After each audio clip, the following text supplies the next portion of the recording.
everyone. Welcome into the Ben Maynard program. Thanks for being here. As you can see, look who's back. I got another surprise for you too, people. I got another one. All right, but before we get into any of the fun and frivolity, let's take care of some housekeeping. How's that? Does that sound good? Sounds great. All right. As you know, this program is available wherever you get your podcasts, okay? It's on all the streaming platforms. Just search the Ben Maynard program and boom, there it is. All right. But just like subscribe to it, okay? Because then anytime a new episode drops, you'll get notified. Okay, let me do something here. Let me just do something really quick. Wait, right there. Oh, we're a little bit too close there. All right, let's go out. All right, boom. That's fine.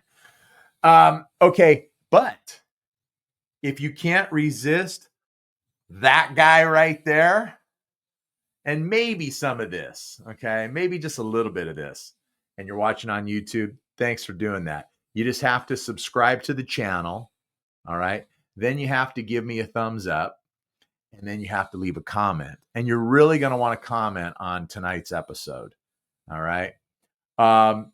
You're also going to have to want to tell 10,000 of your family and friends too. Okay. You really need to do that. Hey, by the way, speaking of subscribing, listen, I asked you guys like 2 weeks ago, come on, I put out a video asking you, I'm on this subscriber campaign. I want to hit 500 subscribers. That's not a lot. It really isn't. Now, when you look at all the other channels on YouTube, it's not a lot of subscribers. But I want to hit 500 subscribers by the end of the year. That's like 6 months away. Come on, people. You know how many people have subscribed since I put that video out? Like almost begging. Don't make me want to like have to give everyone $1 to subscribe. Come on. I got one new subscriber. $500 sounds good. Well, no, it would be more like 360. Oh, wow. So anyway. Wow. Okay. All right, enough of that. Just subscribe to the channel, okay? Come on. Righteous bucks. All right, that's it. Last but not least, follow me on Instagram, Ben Maynard Program, all one word, or you can also follow me on TikTok, the Ben Maynard Program. That's the it's not a channel, it's a page, I guess, whatever it is. I don't know. Okay, the Ben Maynard Program, that's on TikTok. And I'm not very active, and I use it solely, for the most part anyway, like 99.9% of the time. It's just to promote the podcast. All right. But that's where I'm going to be more active. So, all right. Plenty of ways to take in this show for your dancing and listening pleasure. Man, that was a long opening, wasn't it? Yeah. Jeez. Our clothes are going out of style. Yeah. Well, they already are. All right. So we're going to get started. We're going to have some fun tonight. And before we get into the fun, I'm going to bring in a little somebody right here returning to the program. And I'm going to fix the camera right now. Let's zoom out a little bit. That's you and me, Spaz, right there. Hey. There you go. Hey. That's Shannon. That's Shannon Cox. How you doing, Shannon? I am doing great. You? All right. Listen, move your camera just a little bit. Can you move it just a little to your left so you center yourself a little more? All right. I know. I want to see the albums too. I see Montrose, the debut album. I see Metallica, Master of Puppets. I see Alice in Chains. Wow. Looks like David Lee Roth, Crazy from the Heat. I can't even see any of that. I see Megadeth. I don't know which one that one is. And the lights on. The light is kind of there's a glare on that one at the top right. Yeah. That's the Blues Brothers soundtrack. Oh yes. Oh, all right. Nice. You've done some work in the studio since the last we had you on. Trying. Yeah, it's good. It's good. Hey, look, I guess if you're gonna have a music podcast, you may as well have some music posted up in the studio, right? Sure. Yeah. So everyone, remember, and if you don't remember, you didn't see the episode, of course, there's Shannon Cox right there. And Shannon is like the main man on Talking Rock Fan.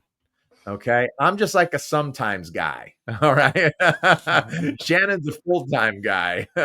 But yeah, he's getting this podcast up and running, just kind of starting to get some things together to launch it. Hang on, let me do this. I want to put the banner up so everyone knows what we're doing tonight. There we go. Yeah, so Shannon's got his podcast. He's getting up and going. He's working on some things. He put out it's funny. It's on YouTube, so I call it a video, but it's all audio. There's no video to it, but he put out a little introduction to everyone. So go check it out. It's Talking Rock Fan. That's it. That's the name of the podcast. Wherever it's going to stream, on YouTube, all that good stuff. Talking Rock Fan. And if you missed the episode when Shannon was on, dude's like his musical taste. He has so much more breadth on his musical likings and his tastes than I do. And I know we're going to get into it tonight, maybe even more than you. Oh, and by the way, Shannon. Yeah. My buddy Spaz. Pleasure to meet you, That's Shannon. Bud, good to meet you. Yeah. So anyway, so what we're doing tonight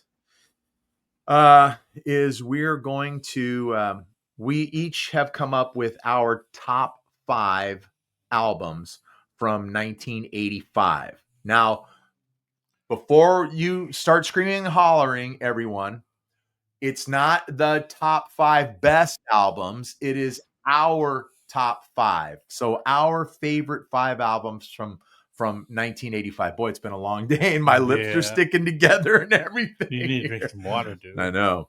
So, and what really brought it on, honestly, is I did an episode, I don't know, a month ago, 6 weeks ago, something like that. And it was basically just, celebrating the year 1985. These albums have turned 40 this year. And I covered 15 albums. I could have done 100, but I probably would still be going, recording that episode today. And so I just randomly picked 15 albums and went with it. And I know it's great stuff, but none of you out there know anything about it because I think about 10 people have seen it. So this is kind of a play on that, where the 3 of us are going to bring to you our top 5. So we'll drive some more. Maybe with this, you'll get our lists, and then maybe it'll also drive you to go watch the episode of these albums turning 40. So anyway, that was a mouthful, Shannon. Hey, it's all right. It had to be said. We're here to celebrate 1985. Had to be said. Hold on. Let me do something here. Let me do this. Turn the volume up a little bit. Turn your volume. Can you turn your volume up just a skosh? You were coming in a little bit low on your volume.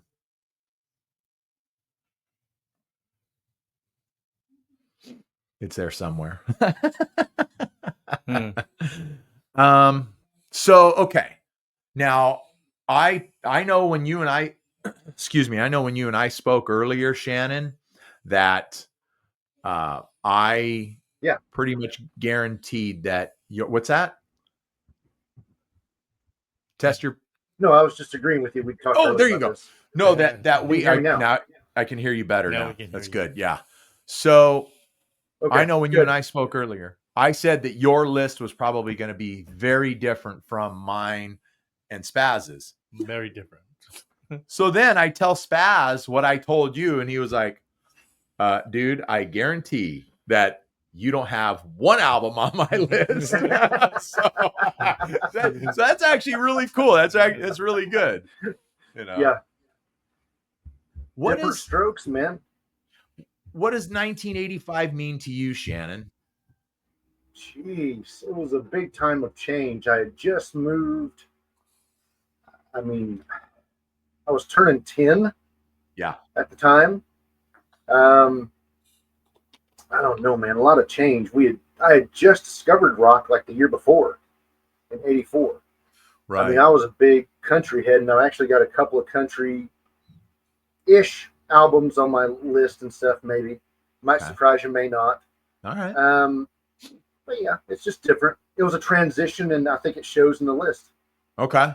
Okay, cool. Yeah. Well, I'm going to ask the same question of you, Spaz. What does 85 mean to you?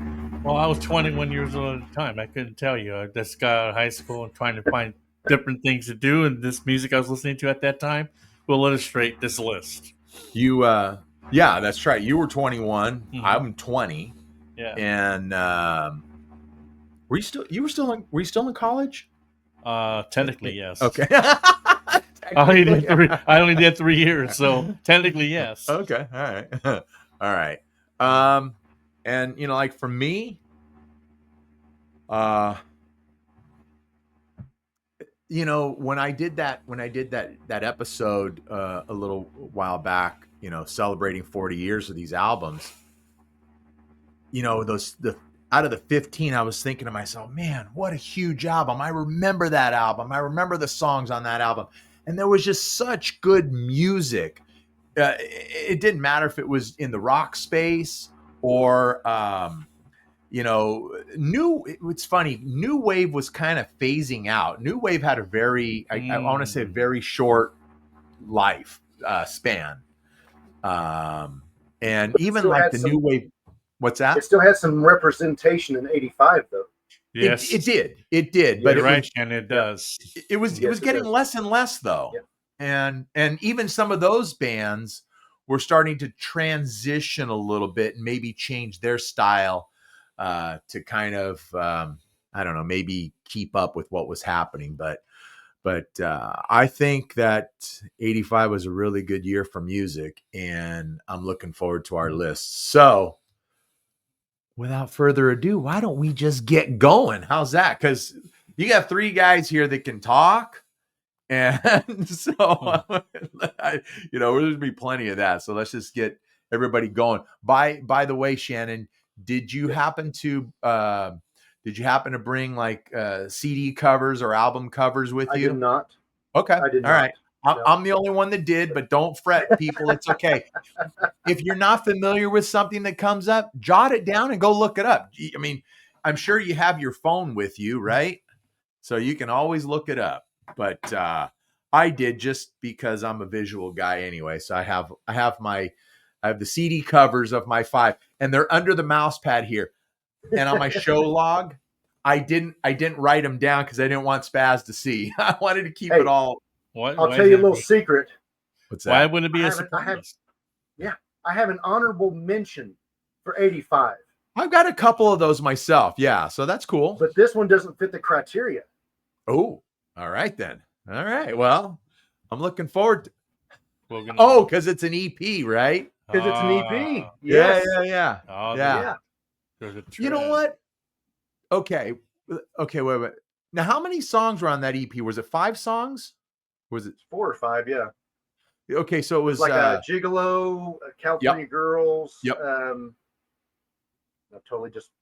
We're Crazy from the Gigolo, Heat, right? Yeah, Crazy from the Heat. Gigolo was actually 2 songs. That track is. He blended them together. Okay. And I forget the last one. Okay. But yeah, there was 5. Okay. Yeah, I don't own that one, but okay. Yep. There's an honorable mention right there. Do you have an honorable mention for 1985? I wasn't asked to bring one, so no. You don't have to bring one. You told me to do a list of 5. I did a list of 5. You did exactly. You didn't say honorable mention, so I didn't do an honorable mention. Okay. Sorry. All right. Anyway. Well, I have a couple of them, and actually I didn't plan on it. It just when I was thinking about it, I'm going, and my top 5 didn't really take long for me to come up with. But then I thought, there's this one too. It's going to have to be an honorable mention. Oh my gosh, there's this one here. It's going to have to be an honorable mention, so there's a couple. I struggled. I have 19 on a list, and I'm going to pick 5 of them. I didn't even go that far. Are you kidding me? No. Yeah. So one of my honorable mentions, and I suppose if the list was, top 7, it would be on it, is REO Speedwagon's Wheels Are Turning. That was a real good album, and it had a couple of real big hits on it, of course, with Can't Fight This Feeling, and then there's I Don't Want to Know. And what's funny is that album has a ballad on there too, and I can't remember which one it was, but really good tracks on there. I should have just grabbed the album cover. I was thinking about it. Why didn't I just grab it? But it I don't want to say it was a comeback album, because they had High Infidelity in 80/81. And then in 82, they released Good Trouble. And Good Trouble did okay, but it wasn't gangbusters like High Infidelity. And then they took a little bit of time and put together Wheels Are Turning. And it was like they're right back in the driver's seat again. So that was it was a really strong album. So it was really kind of one of my honorable mentions. So you want to get right into it? Everyone's nodding. There's audio to this, okay? So we have to talk. There is. Sorry. Yes, you better. Yes. Sorry. I was actually Googling the album so I could see the album cover and all the tracks on it. I was trying to remember what your ballad was. It wasn't. It wasn't one. Wait, it wasn't One Lonely Night. I don't think, was it? Here, I'll tell you the list here. I had. Okay, give me that track listing. I Do Want to Know. Yeah. Through the Window. Okay. Live Every Moment. Gotta Feel More. Oh, that was a good one too. Yeah, that it wasn't a radio single, but that was a good one. Wheels Are Turning. Yeah. One Lonely Night. That's okay. Yeah, it is One Lonely Night. All right. Okay. Yeah. Then there's Rock and Roll Star, Can't Fight This Feeling. Yep. And Break His Spell. Okay. And Can't Fight This Feeling. There were actually 2 videos for that. There was a what's that buzzing sound? There's a buzzing sound like there's a vibrator on the desk or something. Maybe it's my fan. Oh, okay. All right. Yeah. Sounded cool. It sounded cool though. Yeah. It kind of sounded like it sounded like a guitar. It sounded, no, I thought it sounded more like the Goodyear blimp was coming in or something. No, it's a anyway. Yeah, there were two videos for Can't Fight This Feeling. One was a I guess if you want to call it a not performance, a scripted one. And then there was a performance one where they were in the studio. And that one's funny because right at the end, the camera just focuses right in on Kevin. They're in the studio and he's singing into the microphone. And you see dribble right out the corner of his mouth on the video. Well, I had to look that up. I've never. Only you would notice. Go look it up. Yeah, Yes. Only you would notice that. Only you. All right. Okay. So you know what, Shannon, you're over there and we're over here. So why don't you start this thing off? Sure. Like I said, I've got some weird ones. We were talking about new wave. I'll go with the Smiths' "Meat Is Murder." Yeah. I almost. What was that? Meat? What? "Meat Is Murder" by the Smiths. Yeah. Ah.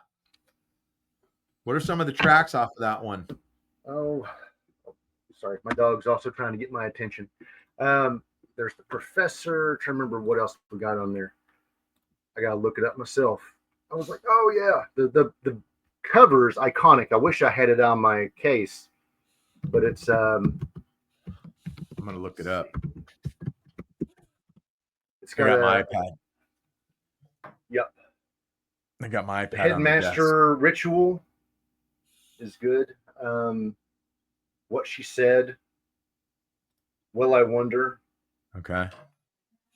Let's see. Meat Is Murder. Man, and Nowhere Fast. It's been a long time since those songs I've heard. Yeah. Long time. Let's look it up. K-Rock Out Here time. Let's see. Boom. Yeah, the album cover is iconic because it's this Oh yeah. soldier with the meat is murder in his helmet. Yeah. Yeah. Yep. It's like his anti-protest or his protest during the war. Yep. That's okay. Gotcha. All right. Cool. So what was it? What is about that album that stands out for you? Well, actually, I was just turned on to it by a friend of mine. His name was Doug. I actually was texting him before I came on. He goes, "You cannot forget the Smiths, Meat is Murder." I'm like, "Oh man!" I didn't realize it was '85. I thought it was older, to be honest with you. Yeah. Okay. Just because of the picture, it's like Vietnam. I was thinking probably '80 at the earliest, but he was like, "No." He goes, "You can't forget the Smiths, iconic band, always great writing. May not have been radio darlings, but they had messages and they got them across." And I just figured I'd throw it in for him, my friend Doug. That's like his favorite album of all time. Well, then Doug better watch the episode. I told him he better. So we'll see. Yeah, certainly not radio darlings, but big in that punk, new wave, post-punk genre. So for us here in Southern California, we had a radio station, K-Rock, that was right up, the Smiths were right up their alley. Yeah, they'd be playing that all day. Yeah, they'd be playing that stuff all day. Our local alternative station plays them sometimes here. Yeah. Okay. Same thing here. Yeah. All right. Yeah. What about you, Spaz? Why are you picking on me? I'm not picking on you. I just because I'm older. Yeah, because you're the oldest one in the room. I just let the guests go first. That's fine. All. Okay, my fifth album is John Cougar Mellencamp's Scarecrow. Oh, so good. Great one. Lonely All Night and what else I put down here? Was he still Cougar Mellencamp or just Mellencamp then? Oh, he was always transitioning. That was his first album that he lost the Cougar. Yeah. Okay. And actually, I talked about that on the episode. That was one of the albums I featured on that albums turning 40 was Scarecrow. Dynamite album. Yeah. You know what? I'm not even going to say it's an honorable mention for me now, but killer album. And it was all due to the fact that, he always hated Cougar. He always hated John Cougar. Yeah. And it was his management that made him do that. But when American Fool did what it did, he started to get a little bit more say-so in his career. So he brought back Mellencamp for the next album, which was but he had to keep that Cougar. Well, then that album tore it up. So that's it. I'm done with Cougar now. He had all the say-so. Then it was John Mellencamp. Yeah, he held all the cards. Yep. Yeah. He's an icon here in Indiana. And you know what? Speaking of which, and yes, he is. Yeah. I would have bet my house. Fortunately, I didn't, and nobody asked me to. But I would have bet my house that when the Super Bowl came to Indianapolis, that he was going to play the halftime show. I thought for sure he was going to, and then of course whoever it was, I don't even remember the announcement, but it was Madonna, I believe. Whatever pop act or something like that. It was just terrible. The last good halftime show was The Who. Was it? Yeah. Hey, what's wrong with The Who? No, that was the last good halftime show. I was going to say. Because that was in 2009. Yeah. That was when the Saints played the Colts. I stopped watching the halftime shows at the Super Bowl anyway. Oh. But anyway, okay, yeah. So John Cougar with Scarecrow. That's awesome, dude. That's such a good album. Yeah, it's dynamite. I like it. Such a good album. All right.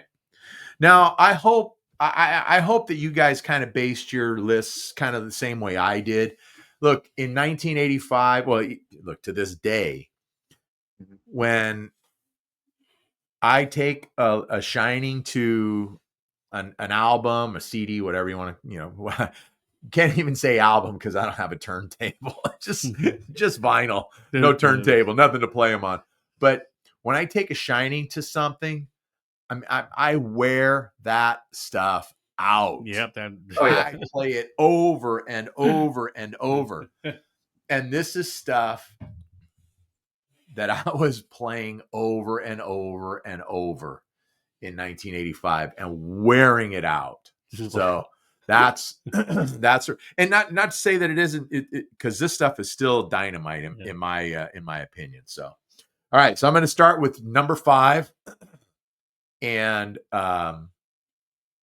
yeah, here we go. Well, today, today, right there, Kiss Asylum. Okay, killer album. A lot of people say it's one of the best, if not the best, of the non-makeup era. I don't agree, but I still like it. They were transitioning a little bit. This became a little more, in 1983 when they first took the makeup off, they released Lick It Up, and then they backed it up with Animalize. Both of those albums were real heavy, leaning into the metal world a little bit. Some of it even thrashy, like on each album there was at least one tune that you could say, oh, that's got some thrash in it. But Kiss Asylum, it went back more towards the 70s sound. It's an 80s sound, but it's got a lot of 70s type stuff in it, so you can hear that, but it'll never be complete 70s with Eric Carr on the drum kit, but yeah. See, I look at it as a transition to like the hard rock scene at the time.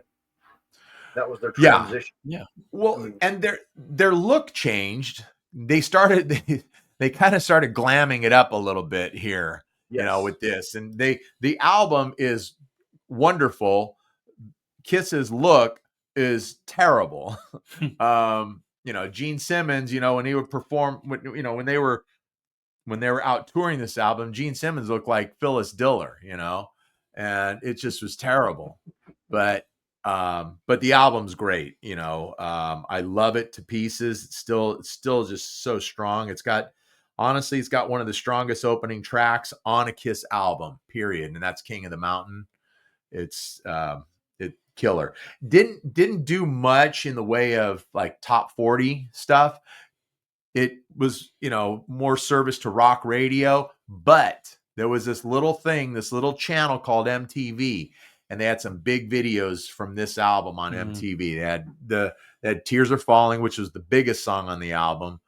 They had All Night, which is a great song. That's actually a Zeppelin-esque song. And then I'm sorry, no. All Night isn't. Radar for Love is. I'm sorry, my mistake. And then they had Who Wants to Be Lonely. I think those are the videos off of the album. So that is my number 5, Kiss Asylum. Good stuff. Very interesting. All right, so that leads us right back to you, Shannon. Yes, I'm going to go with George Thorogood and the Destroyers as Maverick. Yeah. I Drink Alone. I Drink Alone, baby. You can't hear that and just picture George in a bar and just drinking, looking pissed off. Yeah. Yeah. I think all of this music, I look at all of this music that way. Yeah. Bad to the bone, period. I think if you are not drinking some hard liquor when listening to George Thorogood, then something's wrong. Yeah. Oh yeah. That is the ultimate hard liquor drinking. Yep. Music.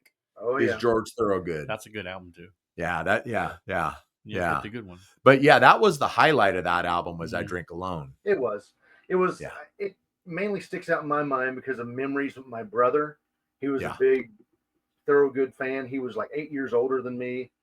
Going out to the garage, watching him. He was a big, Motorhead or whatever. He would play with the engines all day long. Okay. Nice. George Thorogood was always cranking Bad to the Bone or something. Yeah. And I just remember fond I mean, that's where I had my first beer. Was out in the garage with them to that song. At You know, 10 years At old? 10 years old? I was about ready to say Yeah. 10. All Oh, right. yeah. Oh, yeah. And, Yeah. and you started driving at 11, right? I think I Dating did at 12, 12. actually. I started driving at 12, yes. Oh, that was close. I was nowhere Yeah. near close. Yeah. Oh, yeah. All right. So, Cool. Okay. All right. I forgot to write it down. See, George Thorough. And what was the name of the album again? Maverick. Maverick. Okay. All right. Cool. You're up, Spaz. Tears for Fears. Songs From the Big Chair. Yeah. Oh man. Everybody wants to Yeah. rule the world. Everybody wants to. And shout. And Head Over Heels. Head Over Yeah. Heels. There's a few others too, but I Big- can name them. Big songs, big Especially- videos. Especially out here. Yeah. Yeah. And it's so funny. It's that you brought up Tears for Fears, songs from the Big Chair. Yeah, I was doing the Because 40s. you know, well, I posted a video on TikTok promoting tonight's episode, and Tess, my daughter, comments. She didn't. I guess in the video I'd said something about, hey, you know, comment and put your top 5 here or whatever it was. So Tess didn't give me a top 5, but the one thing that she said was songs from the Big Chair. So it's. And they're a good concert band, by the way, too, because I saw them in concert, I Yeah. don't know, 15 years Nice. ago. Yeah. Good concert band. And Shannon Tess is 24. So Okay. she's a Nothing baby. wrong with that. No, she's a baby No. and she's calling out that stuff. So that's good. That's good. Let's see. I'm writing them down right here. Tears My- for Fears. I have 2 memories about that album, and it's weird. Do you remember the Val Kilmer movie, Real Genius? Oh, yeah. Yeah. Yeah, they play that at the end of the movie, and it's just so yeah, they iconic. do? When he fills a house full of popcorn that he lights on fire from a space laser. Yeah. He's outside, and there's popcorn flying all over, and the villain comes up and is looking devastated at his home, and you hear Tears for Fears kicking in during the credits. I and didn't everything. even It's realize wonderful. Yeah. I didn't realize Yeah. that. Yeah. Now I have to go It's back and not see the funny. movie now. Great. Oh, it's such Well, a great movie. Yeah. Such a great movie. It'd be nice to go back and watch that movie anyway, being that Val is no longer with us and he just passed Yeah. recently, and just go back and watch a Val Kilmer movie, you know? And if you've ever seen the TV show Psych, have you ever seen No. it with James Roday? No, It's, no. No, I've never even heard the show. Psych. Yeah, it's PSC or is it PSYCH? Yeah. It's about a Oh, Psych. It's, Okay. yeah. It was on USA Network for maybe 9 or 10 years, Oh, and wow. he does a lot of 80s centric stuff in it. I love and that. He has the main songwriter and guitar player from Tears for Fears on a couple of albums, and he has this skit where this millionaire pays the guy to stay at his house and just play his music over and over again by the poolside, Okay. and it's just fantastic. Okay. Let me see. That's Yeah. Roland. I can't remember his last name. Yeah, I can't remember the last name. But okay, so I'm up, right? Number 4 from me. You're up. Yeah. Get Number on it. 4. Come Number on. 4. Is this it? This is it. So good. So good. Well, do we have to know? Bryan Adams, Oh, Reckless. Man, yeah, it is.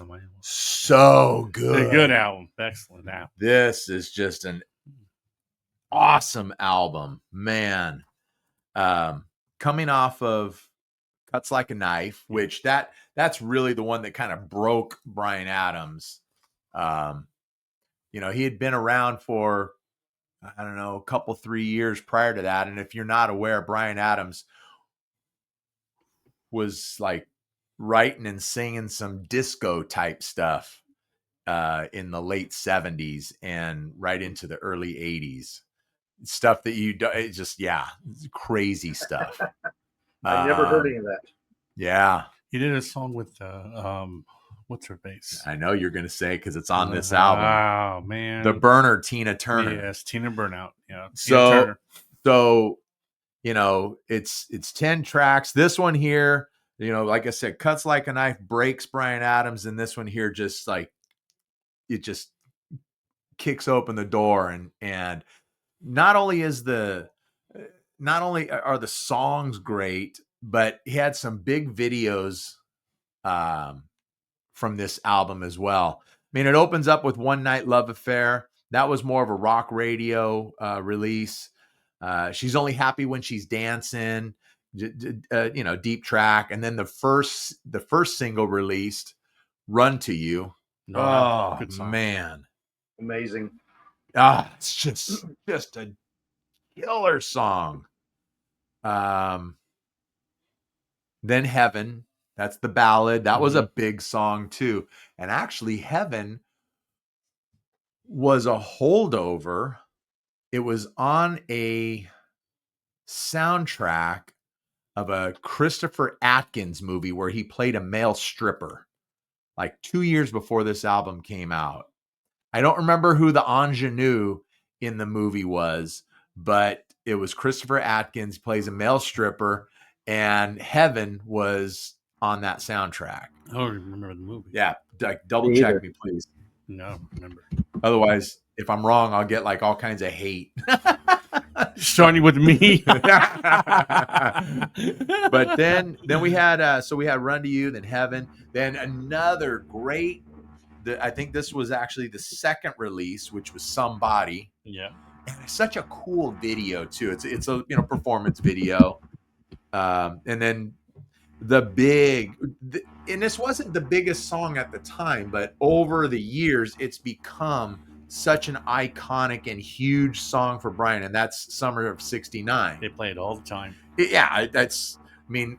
Rock radio plays that song from Bryan Adams over just about any other song in his catalog. Then you got Kids Want to Rock. Everywhere we go, the kids want to rock. Yeah, good one. Yeah. And then, yes, tremendous song. It's Only Love with Tina Turner. Gosh, an absolute duet. Great song. I mean, I just have to listen to that song just so I can hear, because man, Tina sings her rear end off. She does. She sings her rear end off. It's just such a cool song. Yeah. Long Gone, and then Ain't Gonna Cry rounds it out, and the sound on it, production is great. You know, Bryan and Jim Valance were a great writing duo for many years. This one's like produced by Bryan and Bob Clearmountain. Bob Clearmountain's a legend. You know, everything that Bob Clearmountain touches, it's like it's like pristine. It's so good. So that's me right there. That's number 4 from me. Reckless from Bryan Adams. That means I'm back up. You are. Good deal. I was bringing up my track listing here to make sure I don't miss anything on this next album. Okay. It's Kix, K-I-X, Midnight Dynamite. Oh, yeah. Midnight. We were just talking about them earlier. We were. Dynamite. Yeah. Out of Baltimore, Maryland. Absolutely. Yeah. Home of, close to the home of Boardwalk Rock going on this weekend. Yeah, but that's right. There's a big, Yeah. Go ahead. I love the song Sex from the album. I don't know if you've ever heard it or not, but it's live. It's absolutely great. Whiteman gets the whole crowd just wrapped up in it. He just comes out and starts going, "Anybody want sex?" And people start going, "Yeah." It's a way to get a crowd going, right? Yeah, and it just that's has a one way to good get 'em drum going. beat, and he brings out one of the littlest used instruments in hard rock, the harmonica. Oh yeah. He just Yeah. wails on it. Yeah. He just wails on it. It's just beautiful. I mean, it's raunchy though. I mean, but it's great. Yeah. Well, he's got some good ones. I Kicks, didn't remember. Midnight Dynamite. Midnight What are Dynamite. some of the? Give me run down the track listing on that. Do you have it? Sure. Do you have it handy? Yeah. Yeah, I do. I Run have it that right down. in front of me. Midnight. All right. Yeah, Midnight Dynamite. Bang Bang Balls of Fire. Okay. Walking Away. Cry Baby. Like a Rug. Red Hot As Black and Blue. wait, is that like a rug as in lies like a rug? Lie. Lie. Yeah. Okay. Oh, yeah. Yeah. Okay. All right. Yeah, you gotta have that double entendre in there. Yeah. Mhm. All right. Continue. Laying Rubber. Okay. Laying Rubber is another good one. Scarlet Fever. And Cold I've heard that. Shower. Ah, that's a good one. Mhm. Ah, Cold Shower, such a Sex. good one. Yeah. I dig Cold Shower. That's a Sex good in a one. cold shower. Works. That works. Sex in a cold shower. Yeah. Cover your ears, kids. That's right. Okay. So, I know what I'm just jotting some stuff down. All right, go ahead, Spaz. Okay. Oingo Boingo's Dead Man's Party. Oh, wow. Mhm. Wow. Like I said, is it on your list? Nope. No, I think I only No know way, the one weird hit. science. What's that? I think I only know one hit by them, so I'm Yeah, interested in this. Kind of. You don't know Weird Science? Oh, I know Weird Science. Say I know one song. Yeah. Yeah, that was Dead Man's Party, and you got right, Just Another Day. It's just another day. It's just another day. Yeah. I'd have to listen to it. Yeah, you Yeah. have to listen to it. Is Weird Science on there or no? Weird Science is on. Oh, there. it is? Okay. Mhm. So there's 3 songs that I know Mhm. on that one. Okay. All right. Another great '80s movie too. I was Yeah.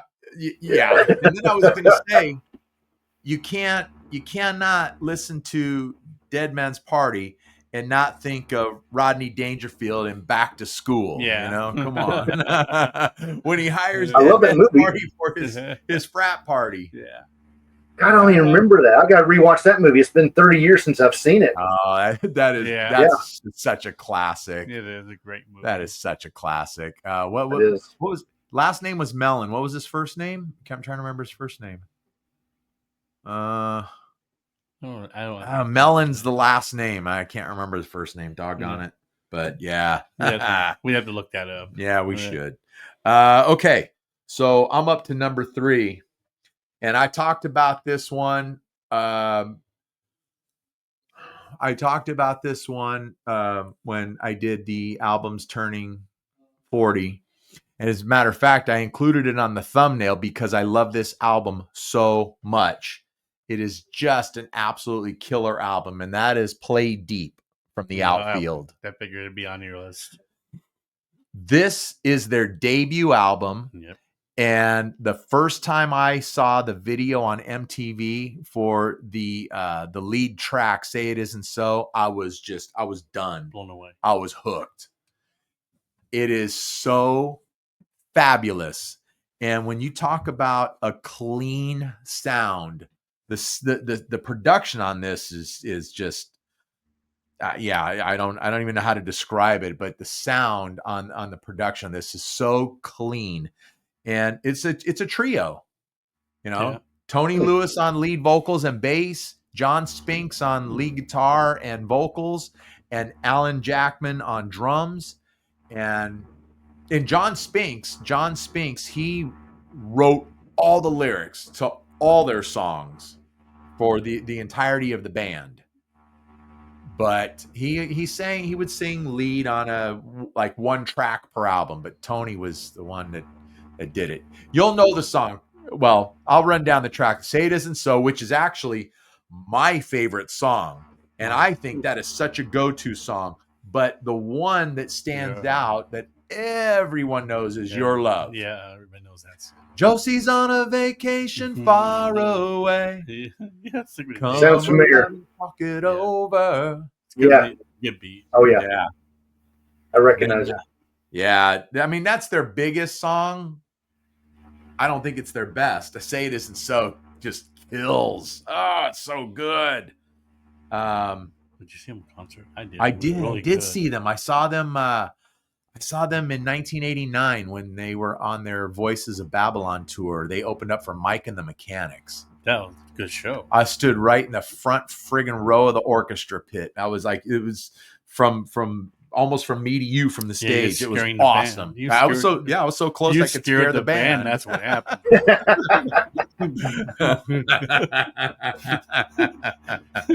But let's see. So I almost had Mike and the Mechanics on my list.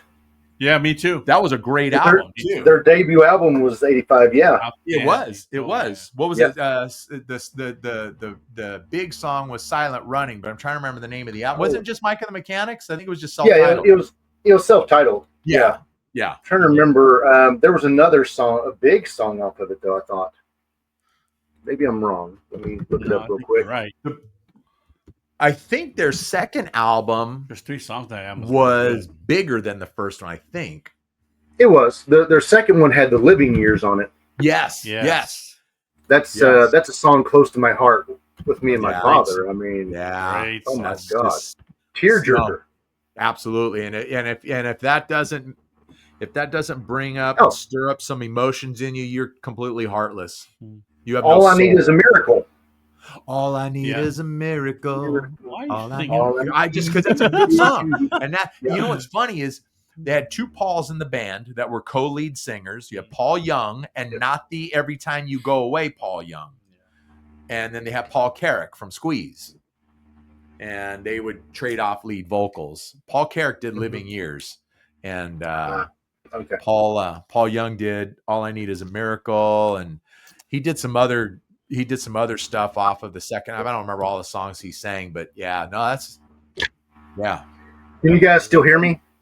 yeah. Oh, Hear you yeah. just fine. Okay, good. My headset died, so I'm talking through the computer. So hopefully it's okay. You're more clearer. Nope, actually, you're great. Really? You're Good. louder and clear. Good. Okay, Mike and the Mechanics. I'm writing that down. That was so That good. wasn't that Yeah, didn't make my list yeah. either, but that was a good album. That didn't make my list, but man, it was up there. Like I said, Yeah, I had 19 to pick from, and that was one of them. I'm like, gosh. I had to cross that out. Yeah, well, I know we got on Mike and the Mechanics. I'm talking about the outfield. Well, I've taken up all the time to go through the track listing, but it's check it out, people. I'm telling you, listen, you should be writing these just like I'm writing these down, because what is so cool is right now, none of us have repeated anything. We all have something different. I think that's awesome. Not for long. There's got to be something. Let's see. I'm writing some stuff down here. Just stuff that's coming to my head. Anyway, so yeah, outfield, play deep. Great. It's my number 3. All right. You're up again, Shannon. All right. The next 2 are very easy for me. The first one is W.A.S.P, The Last Command. Oh, That was their second release, wasn't it? Second Okay. release. I had picked up a bend tape with a little, cutout of it, and it had Blind in Texas on it. And it was just so tongue-in-cheek and funny, but it was rip-roaring. I don't know how Blackie Lawless is just so in everybody's face at this point. Oh, yeah. He tackles the Great Depression in a song called Fistful of Diamonds. He attacks credit card companies. He has a song called Ball Crusher. He wrote it by his ex-girlfriend. Jack Action, about action movies. Widowmaker. I don't know if you guys have heard any of this stuff or not, but Widowmaker is slow but heavy. It almost grinds. Okay. And he just talks about being the hand of doom, like bringing death to everyone. Gotcha. No major up flares with the band yet, but right after this album, they started switching out members, unfortunately. That's when all the fractures came in, right? Yeah. I mean, there was a lot of drugs and alcohol in it. If you've ever seen the movie The Decline of Civilization 2, That's Chris Holmes Chris Holmes in the pool. in the pool with his mom. Yeah. His mom at the side of the pool watching him just pour vodka all over himself. I mean, and he was just guzzling it. Oh my gosh. Yeah. Ugh. Yeah. He was tore Oh my gosh. Yep. Yeah, but did Steve Riley leave the band after that album? Yes. Yes, Okay, he did. That's when he went to LA Guns, right? Mm-hmm. Okay. All right. Gotcha. I gotta hear that. Okay, you are up, Mr. Well, Spaz. My second. Yeah, the second, right? Yeah, number two. Second. Number two. It's Heart. Oh Heart. yeah. Oh yeah. Yeah. That was the self-titled, right? Yeah. Yeah. The self Yeah. Yep. Yeah. What About Love and Never, These Dreams. I mean, And- they have 5 or 6 songs on that. And I talked about this one too, and that would be an honorable mention for me on this list. And it was a comeback album for Heart. You know, they were, I wouldn't say they were down and out, but they were their success was waning a little bit. Let's put it that way. And so they signed a new record deal with Capitol Records, and then the record company or manager, is the record company, says, "Hey, we want you to start working with some outside writers," which Ann and Nancy had never done before, Right. but they weren't crazy about it. But then they completely changed their look. Yeah. They had a total mid 80s look. It was the whole band went through that too. They were almost kind of a colonial look, because there was a lot of frill and lace and that kind of stuff. They almost looked like like I say, it was a colonial look. But have you ever heard of the band Brittany Fox? Yes. Yeah. Have you ever, their very first album cover, they almost look like Heart. I got them confused in the record store.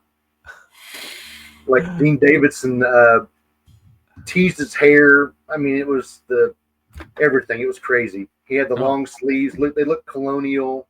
Yeah. They caught some flack for looking like Heart. Right. I mean, yeah, and Ann and Nancy, their hair was like this high. Yeah. Oh yeah. But they were completely sexed up, and it's funny is that that's their biggest album. That's the biggest album in their catalog. Great songs. I don't care who wrote them. Great songs, and the band did a great job delivering those songs. Yeah. What About Love? Awesome song. Never. I think that's a great song. Was that still the original band, or had they switched out members by then? No, that was that wasn't the original band. I think Denny Carmassi was on drums, I think, on that one. I have to go back and look. I probably have it in my notes here. I don't remember all. It was Howard Leese. Was he in the band at that time? I can't remember. Let me look really quick. Yeah, this is so great, isn't it, people? Absolutely. Let's see. Oh, and they followed that up with Bad Animals, didn't they? They did. Which again, they worked with a lot of outside writers on that one. Here's my stuff that I put it in here. There it is. See, I always get those two albums mixed up, the self-titled and Bad Animals, because they both had a lot of hits. Yeah, Bad Animals had Alone, didn't it? Who Will You Run To? Alone was the big hit on it. Alone is just an absolute I mean, come on. Yeah. That oh geez, that song is killer. I have the 45 singles of that. Yeah. So good. No, I don't have I don't have notes. I have my notes from that show, but I didn't write down who was in the band. But I did write down that album reached number 1, and it is their biggest selling album, over 6 million copies. So ain't nothing to sneeze at. No, absolutely not. No. Killer stuff, man. Good job, dude. I don't play. Good. No, you don't. I don't come on your show and give you all no, you came to play is what you did. Man, just a pin. You're bringing all it is at the end of the day. You're next. Jeez. All right, so we're up to my number 2, right? Yes, number 2, sir. Number 2. All right, look, everyone's gonna be like, "What?" But I told you, and this isn't my favorite album from this artist, but these are my top 5 from 1985 because I was just wearing these cassettes out. And that's Aldo Nova's third album, Twitch. Oh, yeah. And this is the album that Aldo, for many years, hated this album because he had a lot of success with the debut album, sold over 2 million copies. He had the one big hit with Fantasy. Then in '83, the following year, he releases Subject, Aldo Nova, and I think it's a tremendous album. I think it's a great follow-up to the debut album, but didn't have any top 40 hits. He had some rock radio play with Monkey on Your Back. I don't know if there was anything else off of that got some rock radio play, but didn't have really any success with that. And so now he's going on album number 3, and the people at Sony, which that was his record company, they are like, well, you know what? You need to work with writers on this one. And so kind of like Hart's thing. And so he did. He worked with some outside writers.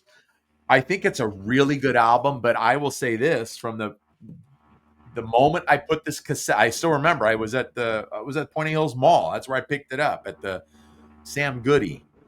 And I popped the cassette into my car stereo, and the lead track, which was the lead single, Tonight You Lift Me Up.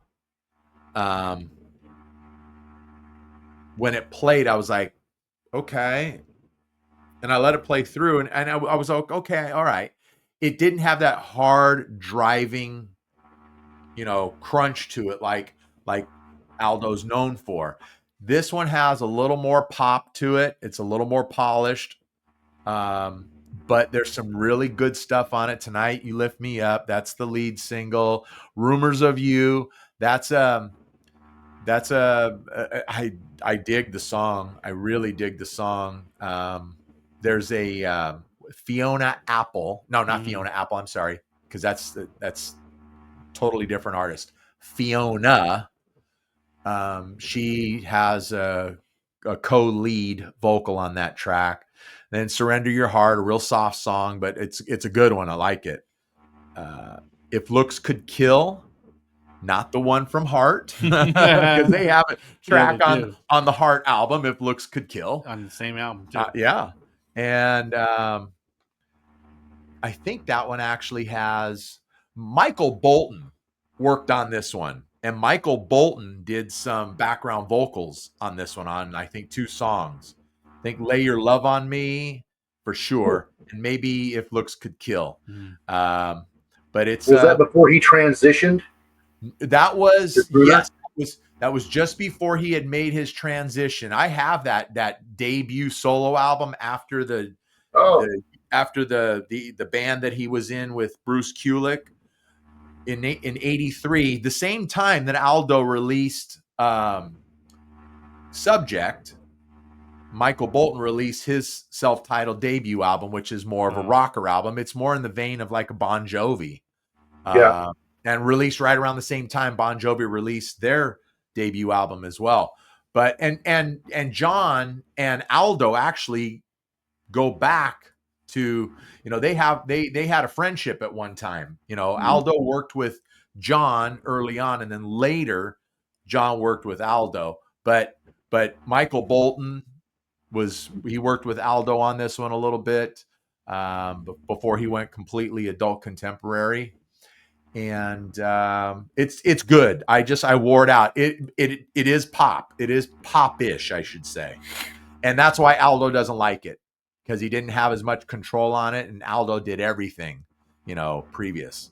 And so he took a lot of time off, and he didn't record for 6 years.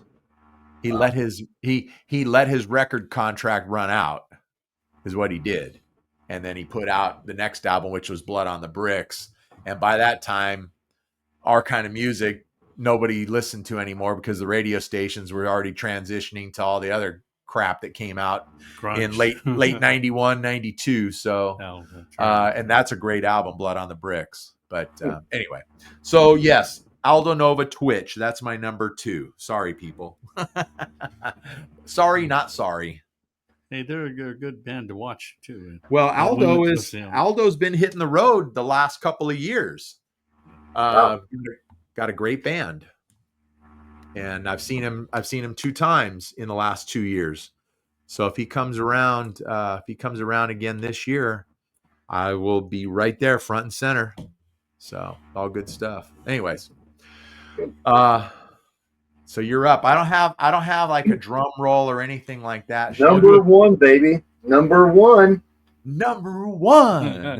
It's kind of been beaten a lot by people, but Iron Maiden's Live After Death. I had to cross that one off the list. It has one of the most iconic intros from Winston Churchill leading into Aces High. Okay. I mean, it was almost like a greatest hits album. Yeah.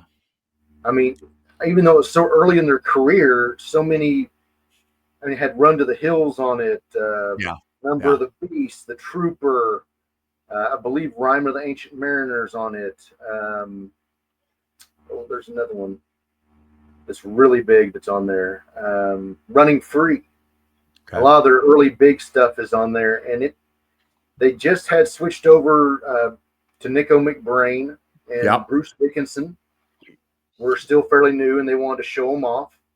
And Bruce just can scream his head off still to this day, but he was really showing off his chops then. Yeah. Well, wasn't Live After Death? Wasn't that was okay? So that was 85. So that had come after their 4th album. That was basically like the Peace of Mind tour, wasn't it? I thought it was Power Slave. Oh, okay. Then okay. Yeah, I believe it was the World Enslavement tour. If I remember right.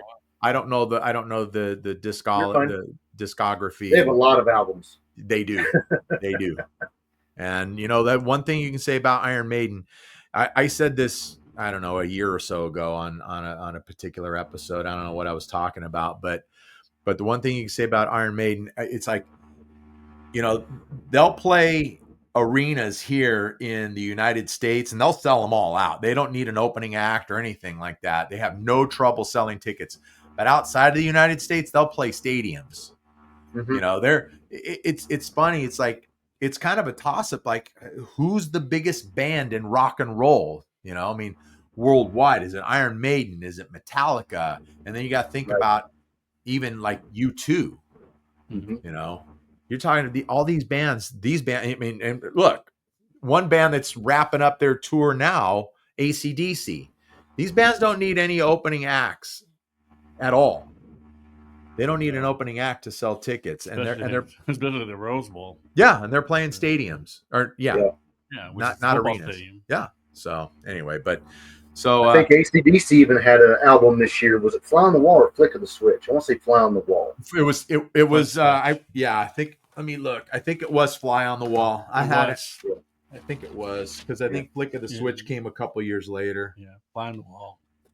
I almost put it on my list. There, Fly on the Wall. Yeah. Fly on the Wall was 85. Okay, so and you left the live album for your number 1. It's still in rotation in my home. Wow. Yeah. I listen to it all the time. Well, see, then that's a testament of how it sits with you. Yeah. Absolutely. How it hits you. I love it. Yeah. Yeah. Uh-huh. Okay, so you are up. Well, one of my favorite drummers, Phil Collins. I knew it was going to be on your list.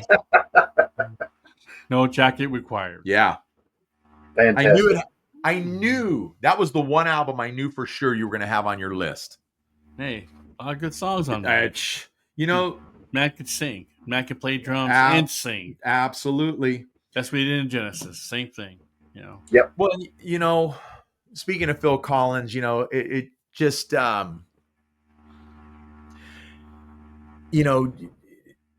Genesis is in the Rock and Roll Hall of Fame, and of course Phil Collins is a member of Genesis, but I honestly think that Phil Collins, his solo career, much, much bigger, sold many, many more albums than Genesis, him being in Genesis.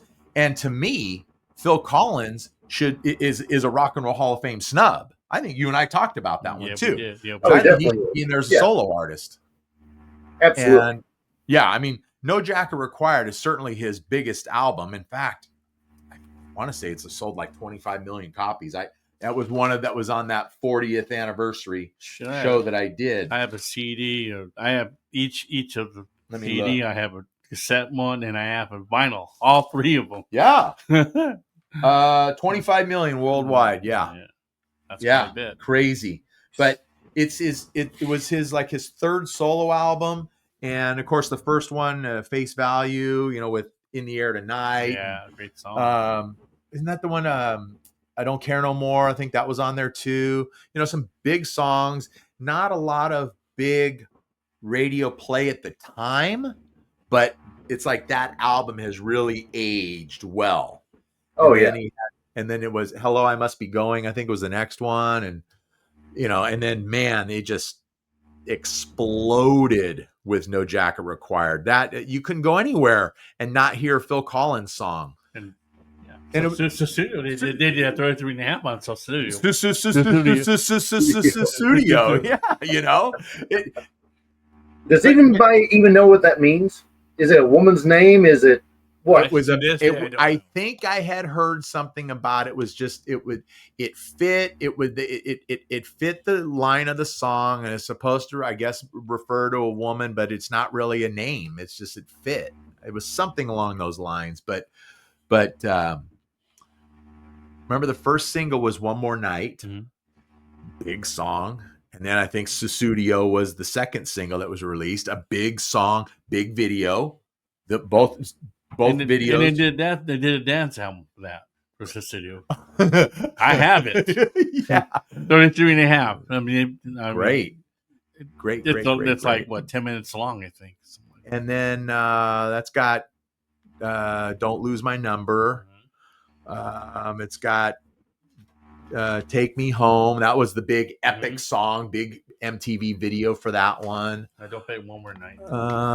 What other songs are on One that? More Night. Well, I said that one. That was the first song because that was the first single. Giving me the stink eye over here. Don't Lose My Number. Yeah. Did you get that one? Yeah. Okay. Take Me Home. Yeah. One More Night. Okay. Yeah, I don't remember all that. Yeah, but huge album. Yeah, that was popular. I knew that was going to be on your list. I knew it. A lot you knew. I tell you what I remember about Phil Collins at that time is you couldn't turn on a movie without his music being used as a soundtrack. Yeah. You're absolutely right. Everything. Absolutely right. You know what? He in the 80s and even into the early 90s, probably the first half of the 90s, Phil Collins was just like Kenny Loggins. I mean, Kenny Loggins. You know, with the movie soundtrack guy. Yeah, definitely. Yeah. I've never watched it, but I know he even starred in a movie. I believe it was called Buster. It was about I have heard of it. I've heard of Buster. He did the soundtrack for it too, and I want to say he did. You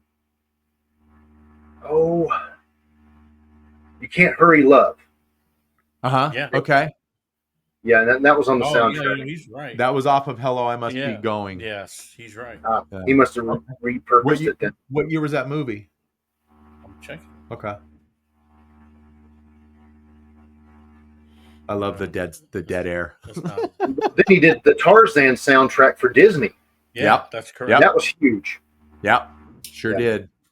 Yeah, that was the animated one, right? Yes, it was was it Son of Man was the big song from that one? I'm trying to remember what it was. Then he had Against All Odds. Yes. That's from the movie though, isn't it? Yeah. I think that was 84. So I think that was before he did No Jacket Required. And that was just a giant song. It was. I remember the two people making out on the beach to his music. That's all I remember about it. From the movie. Jeff Bridges and Kelly LeBrock. Oh yeah, Kelly LeBrock. Weird Science. Yes. Let's see. Kelly LeBrock, loved her. Yeah. I didn't realize that was Jeff Bridges. Hey, you need to look this one up. Okay. Okay. It's a Burt Reynolds movie. It's from like 1980. Sharky's Machine. Yeah. Oh, I know it. Okay.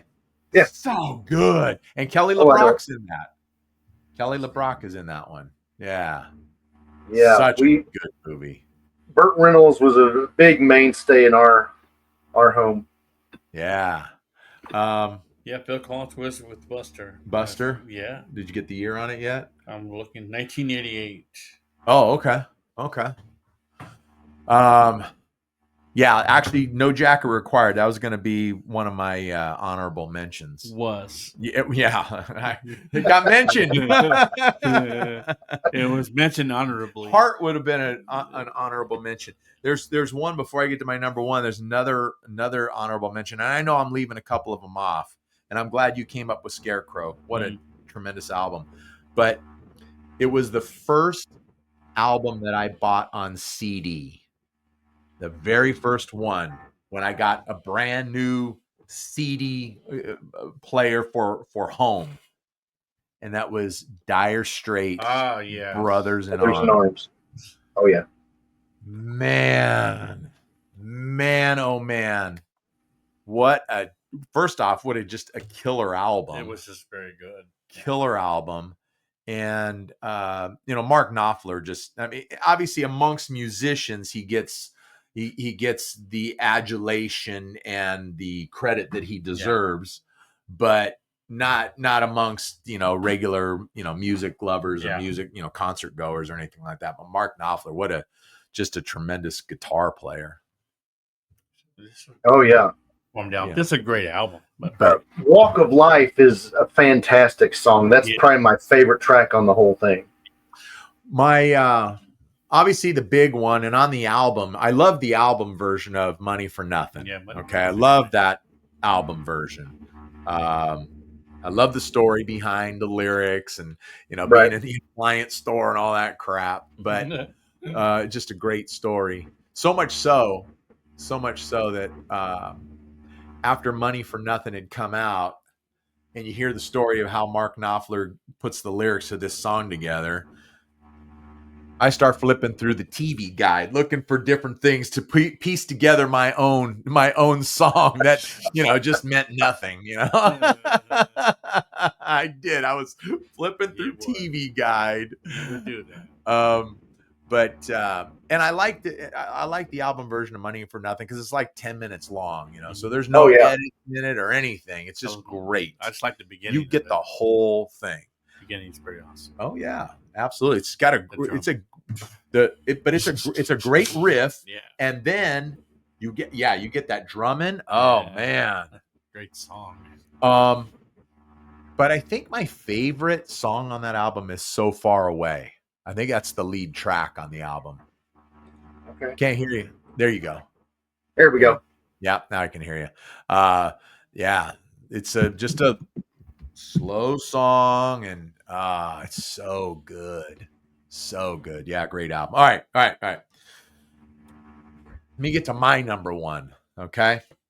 And again, wore this sucker out, probably bought the cassette the day it came out. And that is Loverboy, loving every minute of it. Their fourth release. I figured it'd make your list. You knew I was going to have some Loverboy in here? Yes. You know what? I was afraid, and I didn't want to say anything. I was afraid you were going to throw Foreigner Agent Provocateur in there because I thought about it for a second, but I remembered it was released in December of '84. That's right. So I was like, no. Nope, missed it by a month. Yeah. But loving every minute of it. It's a good album. It's not one of Loverboy's best. It's got a lot of good stuff. I mean, in my estimation, okay. It's got the title track, loving every minute of it, which is still in the set to this day. Steal the Thunder, which is a pretty good song. It's a call out to all these young bands that are trying to come up. Now that Loverboy is established, they're on their fourth album, and they're like, "Oh, you young punks, trying to steal our thunder." that kind of thing. And this is their answer. This next one is the answer to Working for the Weekend, and it's Friday Night. And I dig that song. The lyrics go Friday. The hook is Friday night, just got paid, no sleep till Monday. Yeah. Friday night. Who cares? It's only money, And Too Much Too Soon, just a good album track. Lead a Double Life, another good album track. Then another hit song. It wasn't really a radio hit. They did a video. This one was a co-write with Bryan Adams and Jim Vallance, and it's called Dangerous. That was an MTV video. And then I skipped. This Could Be the Night. Yeah. That was the second hit off of the album. That was the ballad. That was probably a bigger song than Loving Every Minute of it. Yeah. Destination Heartbreak, and then Bullet in the Chamber. It's all good stuff. It's a great album. It's all good stuff. Like I said, in my ranking of Loverboy albums, it's not my number one, but that's my number one for 1985 because I wore that sucker out. You should tell Shannon more about the fact that you actually met the band. he's met the band. Well, okay, so Shannon, Spaz and I, we've known each other since I think we were like 11. He was like 11, I was 10, but we didn't start hanging out till we were like 14. Okay. Yeah. And so we've known each other for a really long time. And we've gone to a lot of shows together, and even when we didn't go together, we ended up at the same shows. And Loverboy was playing. This was back in 2011, and Loverboy was playing at what was called the LA Spring Fair. There's the LA County Fair, which used to be in September of every year. And about 2 years ago, they moved it to May. It's going on right now. And so at that time in 2011, they thought, let's have this spring fair. We'll have the fair 2 times. Well, they had it in a different location and then on a smaller scale, but we'll get things ramped up with the spring fair. And so they had a lot of bands out there. Rick Springfield was one of them. And Loverboy was one. And so I thought, I'm going to see Loverboy. It was at this old raceway. It was called Irwindale Speedway. And which they tore down, unfortunately. But it's a great spot to put an outdoor music venue. We have no outdoor music venues in our market anymore.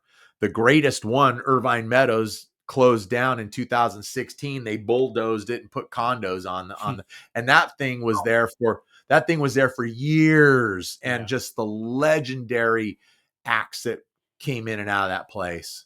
I've heard of it. Yeah. Irvine Meadows. Oh, so good. And then they had transitioned to basically it was a portable amphitheater, and it was called 5 Points Amphitheater. And we actually saw Foreigner and Loverboy a couple of years ago there. And it was one of the last shows they played there because they ended up tearing that place down so they could put condos on the property. So there's no outdoor venues right now in our area, and in Irwindale, it'd be the perfect spot for an amphitheater. It'd be perfect. Well, the conditions were terrible that day too, and they still went and performed. The wind was blowing. It was really raining, cold. It was raining cold, and they were out there playing still. So I bought let me get back to the story. So I bought the ticket to go see Loverboy, but they had a meet and greet. So I bought the meet and greet. Well, let me back up like 3 weeks prior to the show. Mike Reno, the lead singer of Loverboy, was doing he was co-hosting on a morning radio show in Vancouver, where he's from. I don't remember how I found out about it, but that was the beginning stages when you could stream radio stations on the internet from everywhere. So, I thought, well, I got to check it out. I love Mike. So I'm checking it out. I'm listening to it. He's he's on it. He's doing a pretty good job. He's not, like I said, he's just kind of a co-host. And he starts talking about them releasing a couple of singles and something else. I think they talked about doing this show. And so that's how I got the tickets. Well, I'm on the radio station's website, and it's like, contact the hosts of the morning show. So I click it and I send Mike an email. And I'm like, so I email him. I think I still have the emails in my email still. I can't delete them. And so I email him, basically tell him I'm a fan, blah, blah, blah, whatever it is. And he gets back to me. And so then they debut this one single a few days later. I email him, say, oh, sounds really good. Classic Loverboy, blah, blah, blah. You guys thinking about putting out another album? And he says, we really like recording songs, but nobody buys our music anymore. So probably not, whatever. And so it's like, hey, I'm going to see you in a couple weeks. He's like, all right, I'll see you. So now let's fast forward to the night of the concert. We do the meet and greet, and I take my CD for the band to sign, and it's the CD from 2007 called Just Getting Started. And I knew nobody would have it. So I thought, I'm going to take this one so they can sign it. And I don't remember how many people were in this meet and greet, but everybody was on one side of the room except me. I was on this side of the room. Don't know why, but I just stood on that side of the room. And then in comes the band. 4 guys walked that way. Mike Reno walks straight over to me. And he extends his hand. Hey, how you doing? I say, hey, I'm Ben. Nice to meet you. He's like, Ben. Oh, yeah, I know you. Yeah. So we just start talking, and he just seemed like a really, really cool guy, really nice guy. We talked for, 5 minutes maybe. And then they took photos with some horrible, and it's 2011, so what do you expect? Some horrible cell phone camera, and then emailed them to everybody. So I still have the photo, but I'm telling you right now, it is it's so grainy. It's terrible. It looks like it was shot in the 70s. It's so bad. But yeah, so that was cool. And then we go down to our seats, and I go and sit down, and who's right there? Spaz and his wife Nancy are right there. What are you guys doing here? We're cold, we're freezing. Come on, get the show started now. Come on, we gotta hurry up and get out of here. Yeah, that's right. But it was a great show. They still performed. They performed their butts off. It was the same. Yeah, it was a great show. It was fun. It was fun. So that was my time meeting Loverboy. Yeah. But anyway, nice. Yeah. So that's our top 5 people. And I know we could talk forever, but Shannon's 3 hours ahead of us, so it's getting pretty late for him, and I don't want to keep him up forever. It's after 11 o'clock. It's only 11:30. He's at 2 o'clock. Oh no, no. I'm kidding. He's up at all hours. Yeah. This has been fun, Shannon. Yeah, it has been. I've enjoyed it. Yeah, no, I'm Spaz. We gotta do it again. This was a lot of fun. This was cool. Absolutely. Yeah, it was. It was fun. It was fun. Guy that he's talking about. So we like to deal with people we're talking about. So that's right. But look, before we close everything out, people, remember there's a new podcast coming up. Okay. If you want to say it's already debuted, it kind of sort of has debuted. Shannon and I, we did an episode here right on the Ben Maynard program, debuting Talking Rock Fan. And then check out our episode because it's really good, because basically, I mean, everybody knows me, but I'm introducing Shannon to the audience, and we just had some just good conversation. I know that dude. That's right. So check that out, folks. Okay. And you'll get a little background on Shannon, and then Shannon, he dropped an audio, it's 5.5 minutes. That's all it is right now, people. He dropped 5.5 minutes on YouTube under Talking Rock Fan. It's got its own channel and all that good stuff. So get on there and subscribe. He doesn't have the video portion worked out just yet, but but I will say this. I told Shannon earlier. Brand new podcast, got great artwork. That show right there, that podcast there has more production value after 5.5 minutes than this does after 91 episodes. so Shannon's doing a bang up job over there, but learning as I go. Look, people, if you like music and you like talking music, or you like listening to knuckleheads like us talk music, check this stuff out. You can check out this podcast here. Check out the episode again, Talking Rock Fan with Shannon and I. Check that one out. It's only, 5 or 6 weeks old, maybe not even that, maybe 4 weeks, I think. And then check out Talking Rock Fan on YouTube. Subscribe to that channel. It's honestly Shannon's podcast. He did give me a shout out. He was like, "Oh, Ben Maynard is my co-host, blah, blah, blah." Well, it's Shannon's podcast. I'm going to jump on whenever I can. And whenever, Shannon says, "Hey, you got some time to do this?" And if I got time, I'll jump aboard, and whatever he wants to talk about, we'll talk about. But it's his vehicle, and I want you guys to get out there and support it. Thank you. Absolutely, man. Absolutely. This is just a ball. So I know we could go all night, but we shouldn't.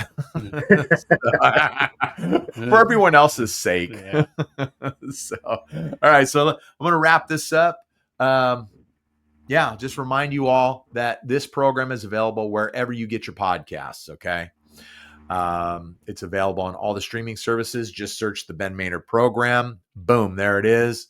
Please subscribe to it, okay? Because you get notifications every time that a new episode drops, just like all the other podcasts that you listen to.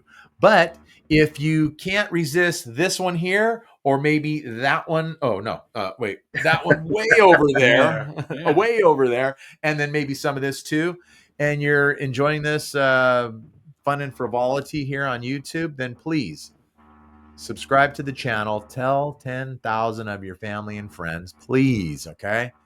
Give me a thumbs up and leave a comment. Look, put your top 5 in the comments. Yeah. Put your top 5 in the comments. Come on, people. We don't like ours. I'm sure we've missed a bunch. Oh, come on. We missed a ton. You got to be kidding me. Yeah. Definitely we missed a ton, but that's just the stuff that I was wearing out. But, and then last but not least, follow me on Instagram, simply Ben Maynard Program, or an even better place is on TikTok, the Ben Maynard Program. So look, we're done. Stick around, Shannon. We'll see you next time, people. This is the Ben Maynard Program. Tell a friend.